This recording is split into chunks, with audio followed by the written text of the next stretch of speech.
Okay, so you should all get that pop-up box now.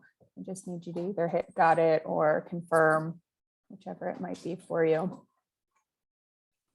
Okay, so my name is Caitlin Griffiths. I'm the Director of Child and Family Programs. I've been with Literacy Pittsburgh for 8-ish, 9-ish years now. I started out like you guys, I was actually a volunteer. And I volunteered for 3 years before I started on staff here.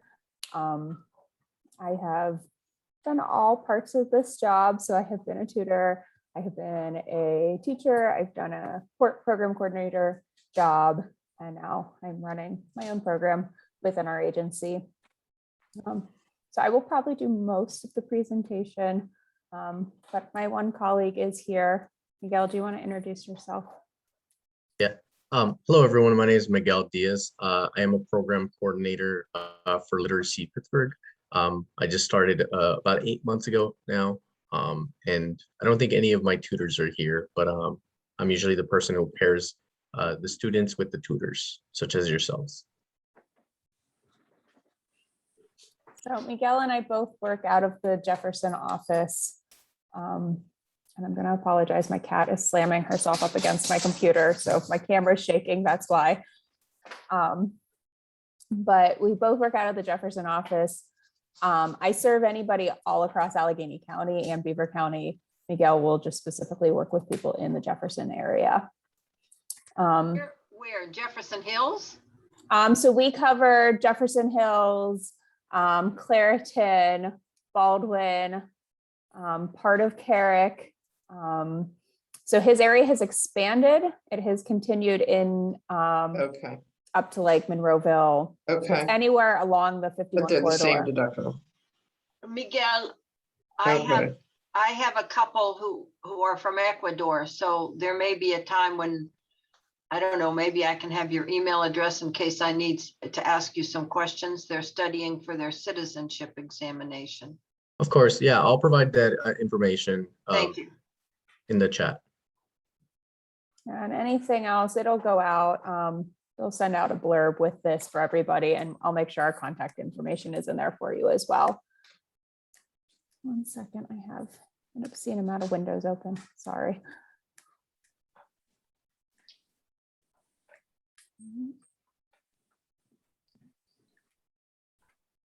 Okay, so today we are going to talk about helping our students with learning differences. So we plan on talking about what are learning differences, how do you address learning differences in person, and then how do you address learning differences in remote learning. So I know these are very radically different worlds that we live in right now. So if you were teaching in person, things are going to be a lot different than what we're doing remotely. There's a lot of ways to adapt what we do remote or in person to work for a remote, but it tends to be different techniques that you have to use. So what I want you guys to do is to think about when you guys were in school. What helped you learn? What helped you study? So take a minute, 2 minutes, and think about this.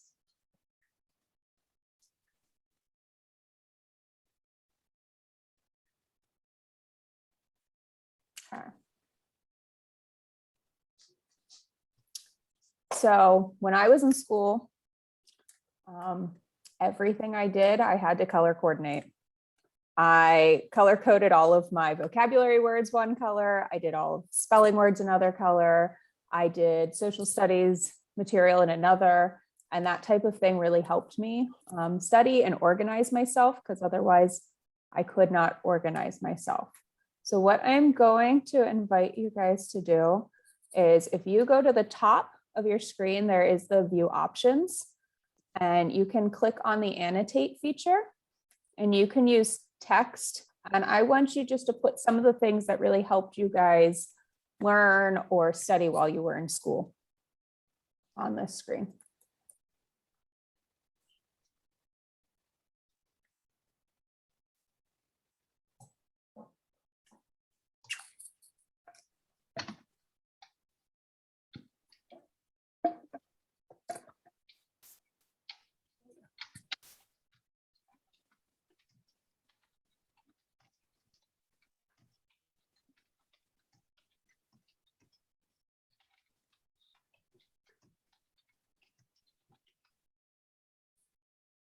Miguel, that hasn't changed for you. You know, I still have my charts here, my tables.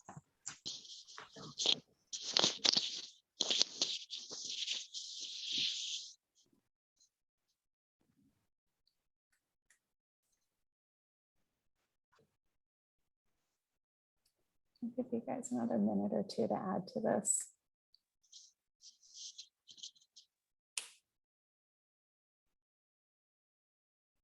I know I have a couple staff members on here. If you guys want to add to, you are welcome to.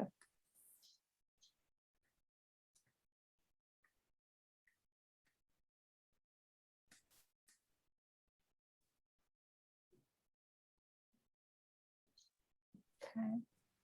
So a lot of the things that I'm seeing here are visual things. We're talking about color coding, visual cues, the graphs, the charts, the repetitive writing. So that's something that we're physically doing over and over again, because it's helping trigger that memory and that muscle memory for that irregular verb form. So these are all things that we can still use today. They're things that we can do both in person and online. One second. Okay, so what we want to start with is, what are learning differences? So you hear a lot about learning differences, whether you're teaching, if you are listening to school board meetings, if you are hearing things out in the community, it's all around us. So learning differences are lifelong challenges that students and people may have. They do impact skills such as reading, math, writing, and your general focus on any type of item. So it could be something school related or personally related. A lot of people with learning differences have trouble keeping up in conversations. They have trouble getting and staying organized. They have trouble with daily routines and transitions. So for them, a lot of times a routine is needed. And if you stray, you do something not what they are used to, it's going to cause a lot of difficult in their learning or their daily functioning. They have trouble making decisions between different choices that they have, maybe between, you say, okay, you can do this for homework or this for homework. It's going to be a really big struggle for them. They have trouble following multi-step directions. So that is anything that is more than just one question. So if you are teaching math and this word problem has 6 or 7 steps to complete it, they're going to have trouble doing that. They might have trouble with self-control. So whether that's in the classroom, outside of the classroom, whatever they're doing in their day-to-day life. They have trouble managing emotions. And then the last part is they have trouble working their memory. Okay. Are there any questions so far?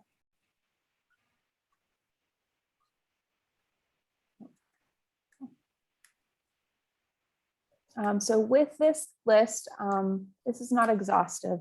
There are a lot of other different types of things that they have trouble with. There are different types of learning differences. Some of the ones that we think of quite frequently are people with dyslexia, people with ADHD. They really do struggle in a typical learning environment, but it doesn't stop them from learning. There are skills and techniques that can be used that they can keep right on in the regular classroom. They can keep working with a tutor, no issues. Okay, so I want to spend the majority of our time talking about the different techniques and the things that you can do to help your students and help them succeed and better your tutoring experience with them.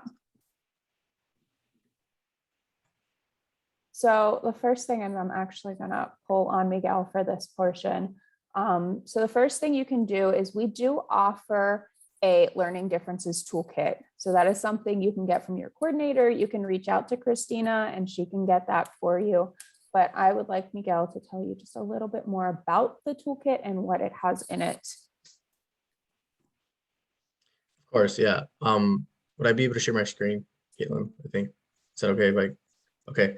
So this sort of these notes I got from the Department of Education, Pennsylvania Department of Education. and they actually talk about like creating a toolkit for your student. As we mentioned it before, the list of sort of learning differences is not exhaustive, right? It's very different for each student. It can be as simple as creating a toolkit with 1 or 2 tools, or maybe your student needs more than that, right? But these are just examples of things that you can use with your student. In the case, Caitlin mentioned she liked to color code things. A lot of students might like to do the same thing. That could be achieved through using flashcards or using highlighters, right? To see what information is important or what information is different from the other, right? In terms of like organization or keeping focus, you could use a calendar, use some sort of schedule, right? To be able to keep your student on track, maybe, or for him or herself, right? To keep on track. Yeah, basically you would have to, a lot of the time your student sort of knows what sort of works best for them, right? So creating a toolkit that revolves around what your student needs and what he or she thinks, or they think that they need, right? Is something that you can work on with your student, and you could definitely lean on me as your program coordinator, or on Christina as well, to compose a learning kit specifically for your student. I think that's it for the toolkit. So a lot of these toolkits that we offer, and I will pull my screen back up here in a second, but the toolkits we offer that you can get from us, they'll often have like a straight edge in it. So something like a ruler or a square. So I don't have one on me, of course, but so you could use so they can read line by line and pull it down. There are note cards that you can get from us. We have Post-it notes. So if they are trying to block off part of the page, so they can just focus on one question at a time, you can use Post-it notes to do that. That's a really great skill for our ABE students who are working towards their GED, because that is one of the options they have when they test, is to actually create these Post-it notes where they block off parts of their test questions. It has the highlighters, like Miguel said. It might have different calculators. It could have glasses. It could have earplugs in it, things like that, that are going to assist the environment that the student is in, and also with the physical work they are doing. Yeah, well, one of the things I was surprised by was sort of, especially with any tutors working with ABE students in math, I think using like graph paper to make sure that the students keep their work in line, right? To make sure that they're making the right calculations. It's something very simple, right? Something that, but it could be very helpful for your student to remain sort of organized, remain correct in their problem solving. Okay. Miguel, can you see the screen again? I can see it. Okay. I just got some weird pop-ups, so I wanted to make sure. So the other thing that he showed you in that toolkit was that calendar. So that is something that a lot of our students, as I'm sure most of you know, have busy lives. They have a lot going on in their lives, and typically they're coming to us because these are really important goals to them. They are things that they really want to achieve. And so you want to talk to your student about the goals, not just the goals that they have in general for coming to the agency and working with you, but their goals for each session. So I do still teach. I teach a lot still. And so I teach a GED class. And so I follow up with my students outside of our normal meeting time, just to make sure that there isn't something that they're really missing, they don't get. So if I ask them to do a homework assignment and they don't get it, I want them to reach out to me before the next class, so I know. And so that's something I set up with them ahead of time. I say, okay, this is how you can reach me. Email me, text me. I want to know. So I have a goal for next session. I'm like, okay, I taught you linear functions, but you really don't understand how to plot that linear function. My goal for that next session is going to teach that again, and maybe teach it in a different manner, because whatever I did the first time clearly didn't work. So I want you to be able to talk to your student about that, even if it's an email or a text back and forth, just so you guys have that chance to set that goal ahead of time for the session. Some students do really, really well with set schedules or agendas for their tutoring sessions. So when I used to tutor, I would give my students a month calendar of what we were going to do during that month. So I met with them twice a week for 2.5 hours, twice each time. And I would give them the first session, I would give them that October calendar and say, okay, we're going to work for the first 2 weeks, because I worked with beginner ESL students at that point. So we're going to work on your address and phone number. We want to make sure you really know those things. And then the second 2 weeks, it was working with their phone, so they could use it and call 911 if needed and give the correct information. So setting those types of schedules up with students. If it's setting up, maybe you have a student that's often late. We know it happens. Setting schedule reminders, teaching them the skill to use the calendar in their phone or use the calendar in their email. Those are important things that, yeah, it might not be to the tests that they are taking, but it's something that's going to help them. It's one of those soft skills that will help them succeed, not only with you as a tutor, with our agency, but in their job, their future careers, all of those things. And often they know they have a problem with time. They have a problem organizing themselves, and they just don't know how to do it themselves. And so teaching them that skill can be really helpful. It's also really helpful when you do it in person, because you're able to walk them through, show them how to create individual events. Or if it's a meeting, maybe you guys meet every Wednesday at noon, teaching them how to set up that recurring meeting in their calendar. The next one, and I know this is really hard, especially now, is finding a space with no distractions. I know a lot of the places that tutors used to meet aren't necessarily allowing people in the same capacity they did before. But trying to find a space with no distractions is really helpful when you have students with learning differences. I was thinking about it even before I got on this. I was going to sit at my husband's desk, which is at the front of our house. And I live on a really busy road, and all I could hear was truck after truck going down our street. And I realized, no, I can't do that. Like, I have to go sit somewhere else where you guys aren't going to be hearing all this background noise. I want you to be able to focus, especially during one-on learning differences. So it's the same thing when you're in person. If there's a lot of people walking behind you as you're trying to teach, or if there's a lot of noise outside the room, taking those types of things into consideration.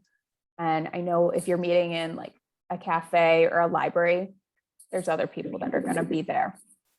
So being able to find a spot in the room that maybe your back can be to the wall, so they are focusing on you, and behind you, there's nothing else going on. There might be things going on behind them, but for you to have your back to the wall, they don't have anything to watch. Like, they're not watching people walk by over and over and over again.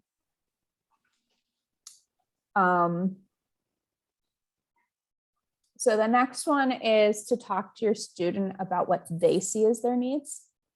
So Miguel mentioned this. A lot of times they know that they have some sort of learning difference, or they know that there is something that really, really works for them, and it's just not happening. So when you meet, sorry guys, not sure what happened there.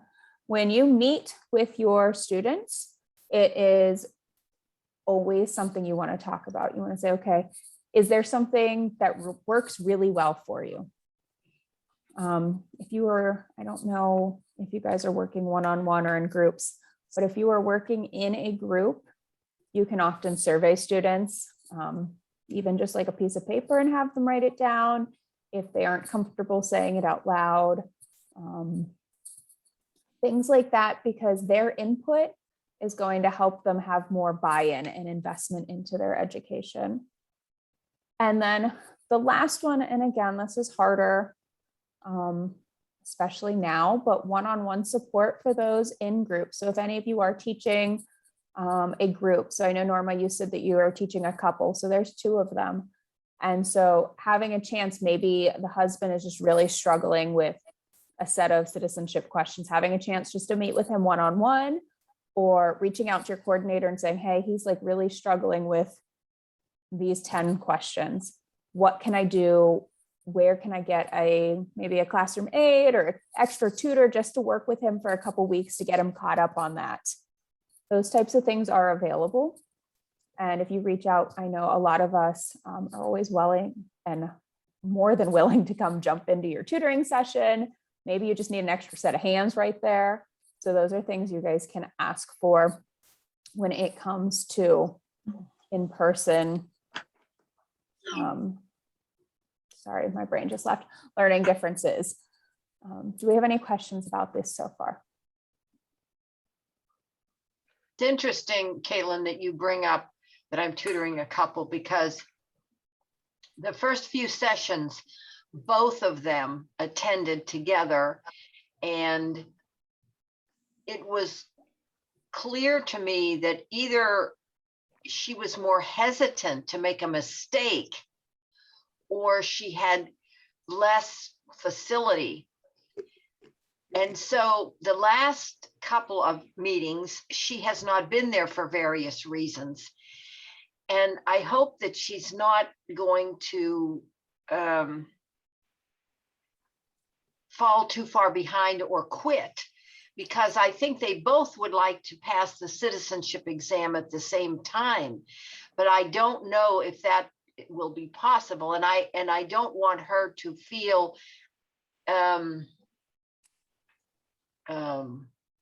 stupid or less able to work on these things. I think she has more responsibility. They're both retired and they have responsibilities for their grandkids during the week. So maybe you can give me some thoughts about that. So the GED class I teach, I do have a couple in that class. I have a husband and wife, and the wife is much more organized. She does all of her homework. She is on top of it. She pays attention during class. She really, truly puts the effort in, and her husband just flakes in and out as he sees fit. And it never really has been a problem. Sorry. Just trying to pull that up, Miguel. But I noticed recently when I started testing the students more frequently that I could see he was falling behind. And so what I have done is I've tried to not single him out, but I have pointed out that she needs to give him a chance to talk. I will sometimes just say, okay, wait, you need to stop. You need to let other people think, because she's one of those people that really likes to jump the gun and give answers before anybody else has had a chance to think, whether her answer is right or wrong. And so a lot of that is making sure that they just have that safe space despite her husband being there. So I don't know, Norma, you're teaching virtually or in person? I'm teaching virtually. Okay, so when you are virtual with them, do they both log on from the same device, or are they logging on from separate devices? They're both together. She is often to the side. He's usually full face in the screen, but she's kind of, if I see her like this. Yeah, and then if I say her name, she'll kind of move into the screen. And I feel bad because I think she feels less capable than he. I think even though they both graduated, I believe they both graduated secondary school in their country, he had some training thereafter in the military, and he speaks another language as well. So I can speak to him in that language a bit. Okay. And I really would hope that she doesn't fall too far behind. So my advice, Norma, is level the playing field. Only use English. Don't use that third language at all. 100% level that playing field and ask her. I mean, you could reach out to her outside of class time and say, hey, is this working out for you? Would you like a different time than your husband? Because if it's that, we can find her another tutor if you can't commit to tutoring multiple sessions, multiple times a week. We could get her into a class. And the other thing is, when she does show up with her husband, make sure to ask her the questions first. I always, yes, Betty. Could it be a cultural thing? It is often a cultural thing. And As the women always had to step back and let the male, yeah, and I'm the biggest, I tend to push that button a lot because I always call on the women first instead of the men, because I know that is very true. And it is breaking that cultural norm during your session. So that's why I'm suggesting like actually call on her first. Don't just let her sit there passively. Because if you let her just sit there passively, she probably will just continue to not say anything. Right.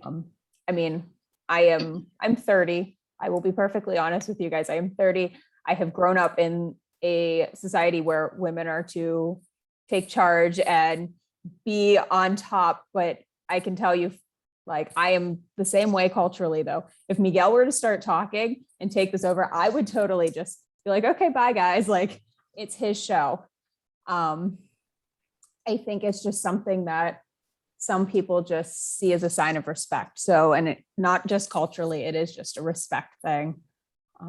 So I would truly individually call people out, and it helps in person too more because you can really feel what they're feeling in the moment. When you're actually in the room with them, it changes things. And I thought I saw her on here. I'm not sure if she still is. So we had a staff member who is teaching in-person classes, and that was one of her questions to me is how do I, because she's a newer staff member, how do I engage them differently in class? How do I make sure that this person has this need and this person has this need? How do I address both of those at the same time? And that's where individualized work really comes in. So when you have two people, Norma, in your group, and maybe, the husband is struggling a lot with writing, while you are working on questions, have the husband writing out citizenship words or the citizenship sentences. So it gives him a chance to sit there quietly so you can really work on things with her. Does that make sense? Yeah. But I need from somebody in literacy, I would like to know how I can barely use the whiteboard. I would like to know how I can allow them to use the whiteboard so that they can put things in and I can then switch back to my being able to put things on the whiteboard. But that's just my need, and I can get some help from somebody individually. I will reach out to your coordinator. I know I've done a lesson on how to use the whiteboard. I've taught a lot of people over the past year how to use it. So let me reach out to your coordinator, and if it's something they're not able to do, I'm sure Miguel or I would be able to help you out with that. I think Usama would probably say, throw it back to you. Yes, he would. That's fine. Miguel and I will talk about it, and one of us will reach out to you and we'll set up a time for you. Very good. That's fine. Okay. You said there's a chat. Okay. So Joyce, you have students with young children. So I know and feel this very well because I am in charge. Sorry, I don't know why it keeps clicking through. So I am in charge of the family literacy program. And so that is our whole thing. Our parents have kids at home and the distractions happen. So we've become really flexible with those things for our classes. I was teaching at some crazy times, so I could make sure those kids were asleep. And so the parents could give their full attention. If your students are, and Joyce, I'm not sure if you're in person or remote. Remote, okay. Joyce, you also need whiteboard, sorry. I couldn't see the chat box, thanks to Miguel. It was under my camera because I have an external camera on my computer. So with the remote, and I know it's so hard, so often, you said both the kids are under 5? Yeah. Okay.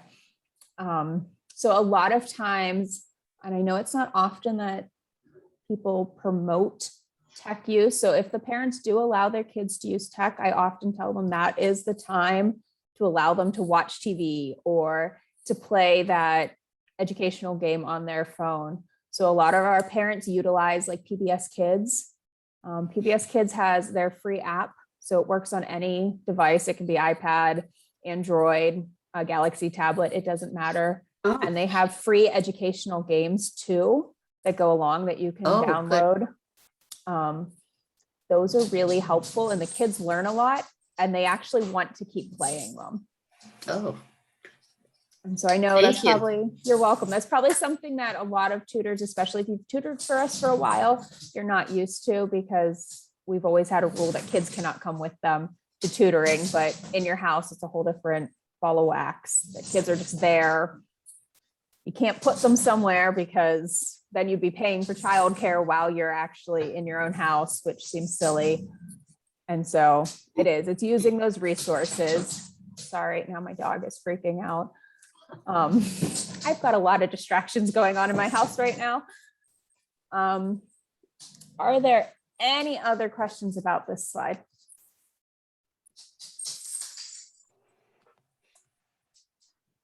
No? Okay. So the other one, and I think this is where a lot more people are experiencing difficulties and trying to learn new techniques because we all learned in person. We all are used to the in-person style and remote is still new. I mean, I've been doing it for longer than I'd like to, a year and 6 months, a year and 7 months now, and there are still things that I'm learning. But I have learned a lot because I came from a very large group. I had 20 students in my class when we went online. So teaching all of these different abilities was really important. So again, with what you can do to help is we worked a lot on using virtual calendars, a shared calendar. So I chose to use Google Classroom for my students because it was free. So we were able to have a unified shared calendar for our class. So I could see what assignments I was posting. I could see the date it was posted. I was able, if I created a assignment, I could see when it was due on that calendar, and it really helped my students keep track because they got an email notification that 2 days before they have this assignment due. So it sends that reminder. If they didn't do it right away, they're like, oh yeah, I have to go do that assignment. Virtual calendars also are really helpful because I'd say 75 to 80% of our student base does have some sort of smartphone. I would not say all, but most. And depending on the smartphone, there are built-in calendars on them. And you can set those up to send the reminders. So again, you can set a reminder for your Zoom session with them. You can set a reminder for their homework assignments. If you wanted to check in with them or you wanted them to check in with you about something between your sessions, they could set a check-in or a reminder for that on their calendar. The next one is annotate feature. So this is what we used earlier when I asked you guys to go up to view option and write right on the screen. So annotate features gives you a lot of chance for changing fonts. You are able to highlight things. And so just quickly, I will show you. So I'll change the background color of my things because my students don't like looking at the black font, and I'll write in pink. And so it shows up on black a lot better, but it draws attention to it. So if I want something that I really want them to pay attention to, I might change the font color. When I do that, oops, I can also change other parts about it. So I can change it back to black. If I wanted to move it over to the white, there are chances to make it bigger. So if I wanted it really big, I can still bold it. I know the other part's blacked out. And how are you doing these things? So these are all on Zoom. So when you are hosting a Zoom meeting, you have the option to do this. So it's still under that view options for you. And you can click annotate. So you can do that right on your screen as you're sharing. But you have to be sharing something to do this. So if I am sharing, then Miguel could write on my screen. If Miguel was sharing, I could write on his screen. And if you don't want them to, so I teach a class with kids in it also. Thanks, Miguel.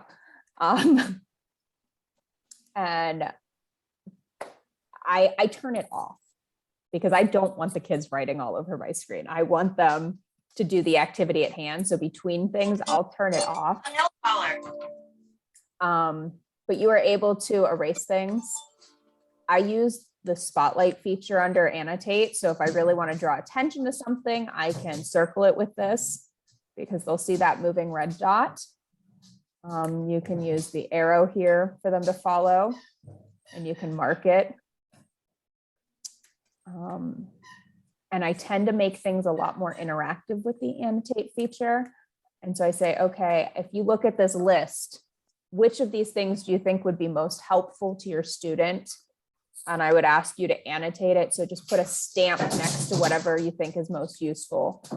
So maybe you think tactile materials, and everybody would be able to go in up to view options, click that annotate, and then mark right on there. So we can see in real time, thanks, Miguel, those changes. You can see people adding to the screen, and it gives them a chance to still interact, even though you guys are through screens. The other good thing about virtual is not just the annotate features. Like if you were sharing a PowerPoint, if you were doing a Word document, a Google Doc, anything like that, you can still change the font. You can change the coloring, you can change it, the whole color scheme of it. So maybe they do have some sort of vision impairment. You can change it so it's a black background. I know a lot of us, I think Miguel does, our web browsers, we have the dark mode on. And so it makes it easier for us to read it. It's less harsh on your eyes. I know I have really bad eyes, so it's easier not looking at white screens all the time. If I have a black screen with white writing, it's a lot easier for me. The next thing that I use a lot, even if I only have 2 or 3 students, I use breakout rooms. So if I want them to work on something for a couple minutes, even if it's just 2 or 3 minutes, I will put my students into breakout rooms by themselves. And as the host of the meeting, you can join the different breakout rooms so you can check in on them. And that gives them a chance to be in solitude. It's quiet. You can't control what's going on in their house, but you can control the classroom. And so they won't hear each other. They won't have students unmuting themselves. They can really just focus on whatever that is. So often if I do a warm-up writing assignment, as they join class, I'm sending them to breakout rooms because I just want them to spend 5 minutes writing uninterrupted. The next one, and this is still, it's still something for them to physically do in person, but you can still use them while you are virtual. So any tactile materials or manipulatives. So we still provide those things. If you are teaching math and you need counting blocks, if you need a calculator, if your student needs a textbook, we still provide those things, and we can still get you a hard copy of them or get them to your student. And if that is something that really helps your student, then there's no reason we shouldn't do it. Right. And so you can be modeling the same thing. Maybe you're using counting blocks or paper money. You can model it on your side, and they can do the same thing with the paper money on their side. And then just, I find this very helpful because, as I've said, students have a lot going on. There's things all the time changing for them. So just giving space in your meeting for time just to share, time to catch up and check in on one another. And so a lot of times it is, I do it at the beginning of class. So any distractions that are going on, we can just air them right away. So I know going into class what is going on with these students. So I usually give 10 to 15 minutes of my class, almost every class, just to catching up. And I always do it at the beginning so I know what's going on. And also it gives my latecomers a chance to come in and not miss material. I know when I tutored, this was also really important for us because a lot of times if I had a student who had a sick family member, I would know during class then that they're not going to be fully focused. And I had to do something a little extra to pull them in And with remote learning, that's really important because if you're not communicating with them often outside of class, you're not going to know. Maybe they lost a family member, maybe there is some sort of emergency going on, maybe their child's really struggling in school and it's stressing them out. Having that chance for that conversation and just to catch up will give you a chance to understand what's going on and then proceed with caution, right? You'll be able to maybe, okay, for example, I had a student who I did not know her mother had died in her home country. She was beginning level English. We were teaching family members that day. This was before I did this, and this is part of the reason I always do this. I taught father, I was teaching mother, and then she just bust out in tears.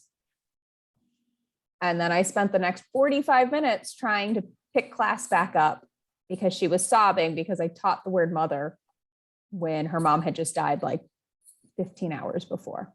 And there was nothing she could do because she was here and her mother is thousands of miles away. So things like that really help. Sometimes it means you have to think on your feet then because you have to change your lesson or change your plan a little bit of what you were going to do. But it also can be really helpful because then you don't have to spend all of this time, this precious time, trying to recoup and get back what you've lost. Because often if something like that happens during class, like the class is going to be a wash. Most of that time, they're not going to be able to focus even after crying. And so I find it very valuable to give them that space to talk to you. I still talk to people I tutored.